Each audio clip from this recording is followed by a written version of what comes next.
Chapter 6. Explaining VAK. We all use our physical senses to experience the world around us. The 5 primary senses are sight, hearing, touch, smell, and taste. In NLP, these senses are split into 3 categories: visual, auditory, and kinesthetic. All the things that we see fall under the category of visual senses.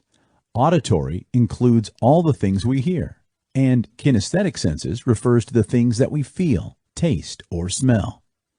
If you want to discover the way in which you use your senses, then take a trip down memory lane. Remember a pleasant situation, such as a holiday? What is the first thing or sensation that such a memory triggers in your mind? Whatever your thought is, it will fit into one of the 3 VAK, visual, auditory, and kinesthetic categories. For instance, if you remember a beach holiday, for some people, the first thing they recollect will be the pleasant blue sky, visual. For others, it may be the sound of the waves, auditory. And for others, it may be the smell of the sea, the taste of ice cream, or the like, kinesthetic. Your first thought about a memory will help you understand your preferred rep system. The concept of VAK is a handy tool for interpersonal communication. By using visual words, you can attract someone's interest. With auditory words, you can catch the attention of the person, and kinesthetic cues will help you build a rapport. In this section, you will learn about verbal and nonverbal cues. Nonverbal communication is very tricky to understand. What we put into words is very clear to understand, but our facial expressions, gestures, and eye contact speak the loudest. Understanding nonverbal communication is a powerful tool that can help a person understand others better and build interpersonal and professional relationships. It can also help you to express yourself better and make connections. Understanding nonverbal cues. While having a conversation with someone, you give away a lot by the way you sit, listen, move, look, and react. The other person can tell whether you are really interested in what they are saying or not, or if you're just pretending to care. When your body language is on par with your words, there is an increase in trust and clarity. When your words don't match with your body language, it leads to mistrust, misunderstanding, and tension. For better communication, you need to become more conscious and repetitive to the nonverbal cues of others as well as yourself. Nonverbal cues include the following: facial expressions. Facial expressions are all revealing. Your face expresses emotions more than your words ever can. A smile indicates affection or happiness. A frown indicates disapproval or disappointment. You might say that you're doing well, or you're not angry or upset with someone, but your facial expressions may say otherwise.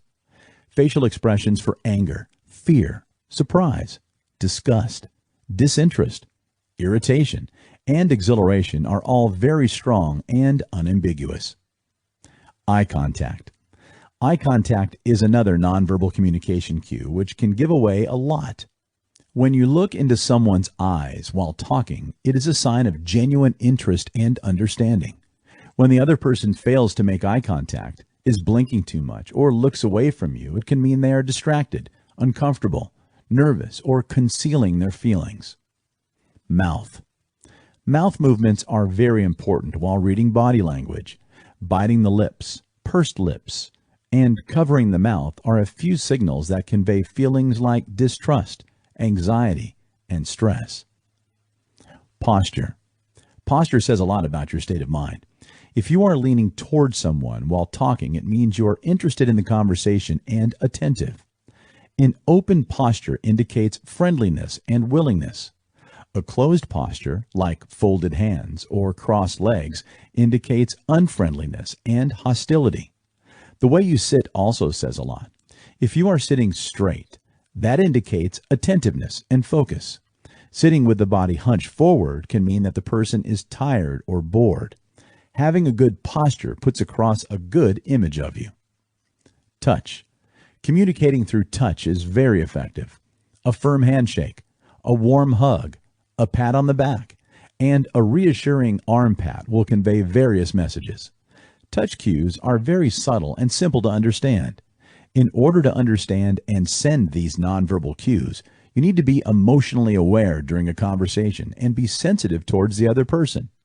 You need to acknowledge the emotions of others and accurately analyze the cues that are being sent to you. It will help you create and build trust and be responsive to the other person by showing you care and understand. Tone.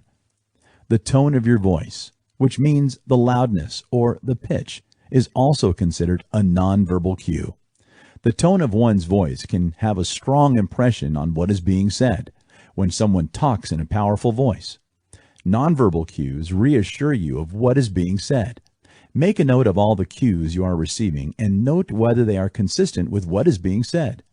Trust your gut. If you think the cues are not matching up to what is being said, then you might be right, because nonverbal cues say much more than verbal ones. Learn to understand with your eyes, and you won't miss these nonverbal cues. Understanding context. While having a conversation with someone, make sure you observe the body language of the person who you are talking to so that you can use your words wisely.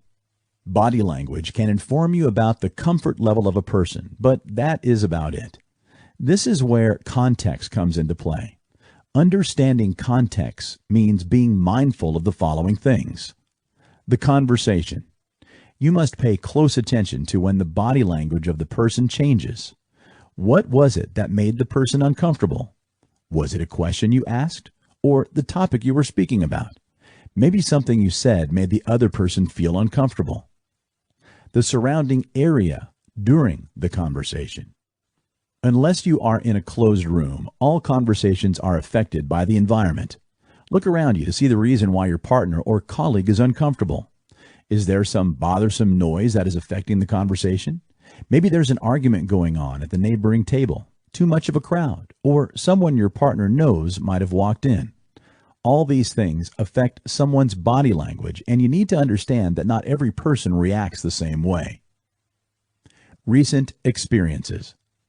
During a conversation, you have to keep in mind that your colleague or partner might have had some experiences during the day that might have made them uncomfortable, and which may have affected their body language in a negative way. For example, an argument with someone, a rough day at work, health issues, financial troubles, and personal problems may reflect on the body language of a person. If they are still thinking about the stressful situations in their lives, they might appear sad, uncomfortable, distracted, and disinterested. Take time to determine the reason for your partner's discomfort. Suggest moving to another room or changing the topic and see if that makes a difference. If there is no improvement in their body language, then you can politely ask them if anything is wrong. You might think you are the problem, but there might be something else that is bothering the other person. Offer them some food and beverages and talk about something fun and interesting instead of the same mundane topics. Analyzing and understanding context may seem like an impossible task, but with practice, you will get better, and it will become your most valuable skill.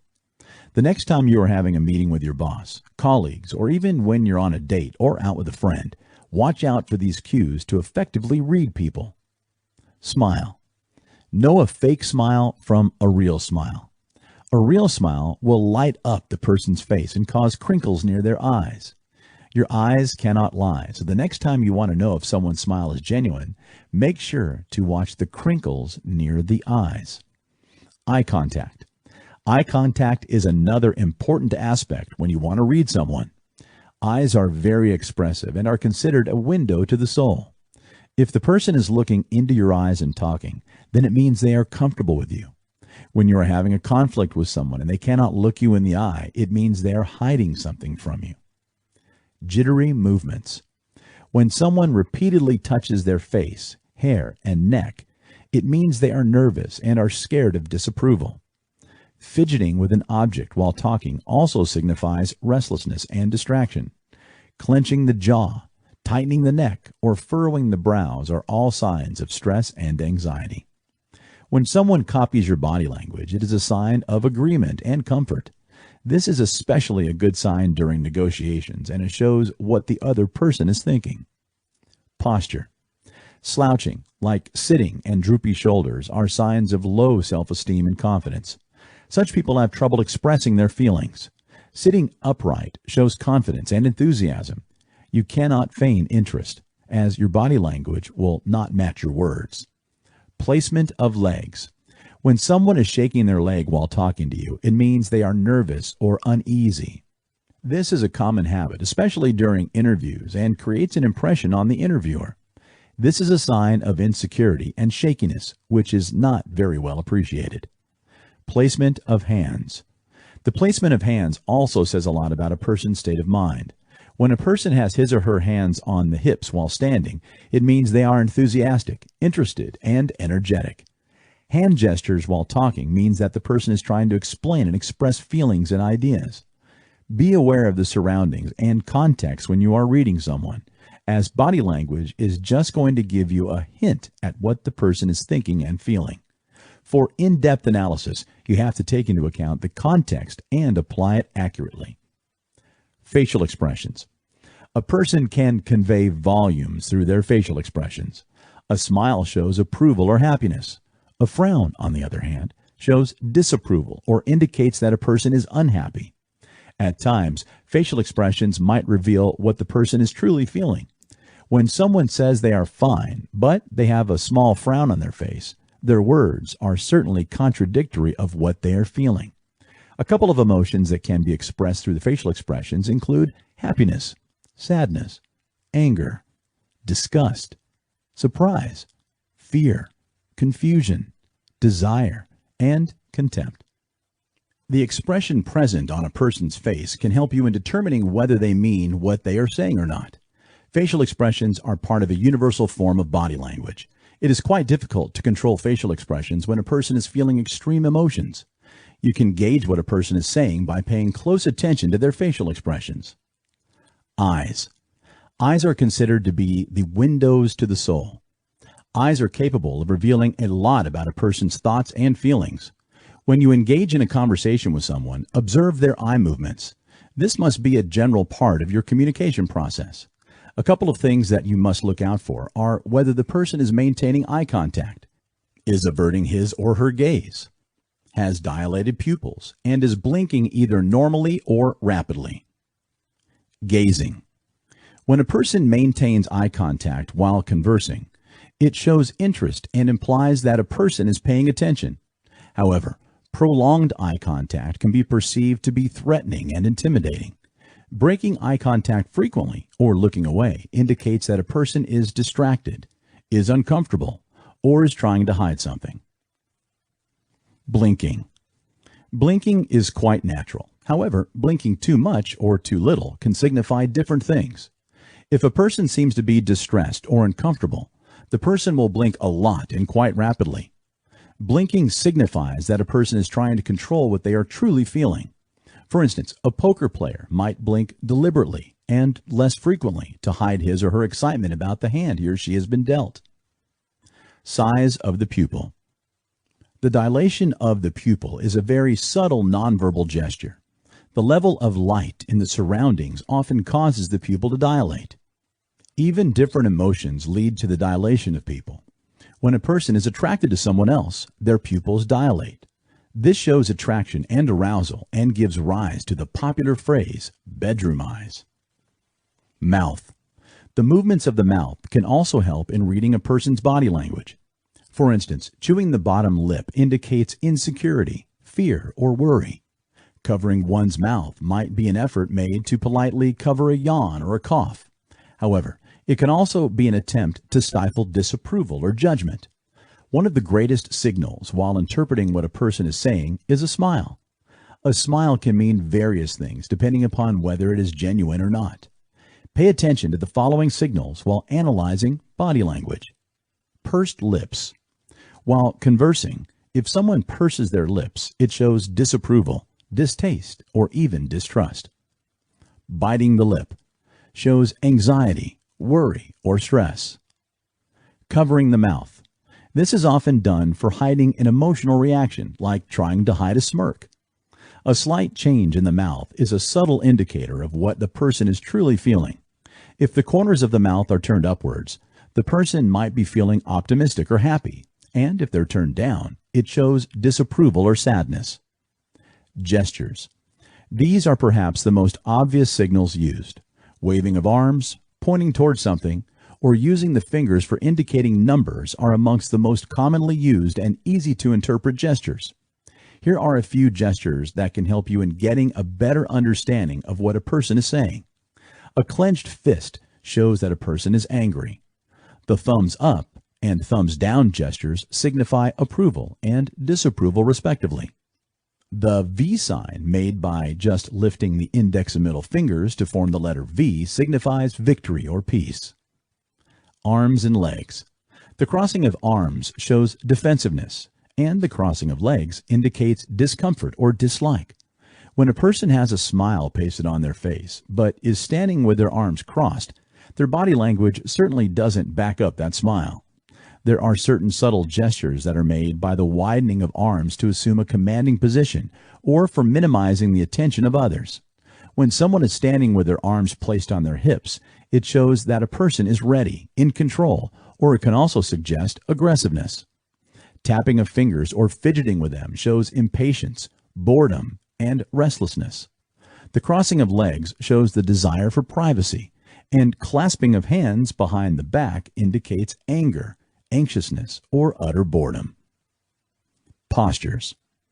The way a person holds his or her body is an important part for analyzing body language. Posture refers to the overall physical form of the individual and the manner in which they carry themselves. A lot can be inferred about a person's characteristics from their posture, like whether the person is confident, open, dominating, or submissive. When someone sits with his or her back upright, it shows that the person is paying attention and is focused on what is going on. Hunching or slouching while sitting implies that the individual is bored or indifferent towards what's going on. Open posture. This involves keeping one's torso open and exposed. This shows that the person is open, willing, friendly, and approachable. Closed posture.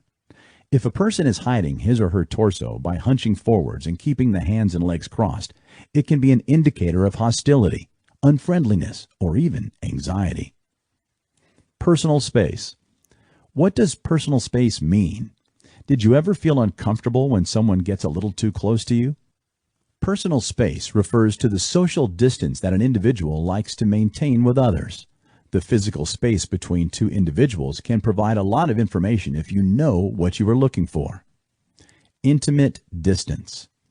If the physical distance is between 6 to 18 inches, it shows that the individuals share a close or an intimate relationship. This happens while whispering, hugging, or touching. Personal distance. This is the physical distance that is usually maintained while talking to family members or close friends, and it ranges between 1.5 to 4 feet. The closer a person stands to another while communicating, the closer the bond that they share. Social distance. Social distance is the distance that is maintained with acquaintances. When an individual knows the other person fairly well, the distance maintained is between 4 to 12 feet. Depending upon whether or not a person is well acquainted with one another, the distance between them will increase or decrease. Also, the distance that is maintained can depend on culture. For instance, people from Latin America are comfortable standing closer together while interacting with others, whereas those from North America appreciate more personal distance. If you are trying to understand the true meaning of what a person is saying, then make sure that you are paying close attention to their body language. A person's body language can give away what they are truly thinking, feeling, or implying. However, while trying to notice somebody's body language, you need to be observant, but this doesn't mean that you should stare or ogle.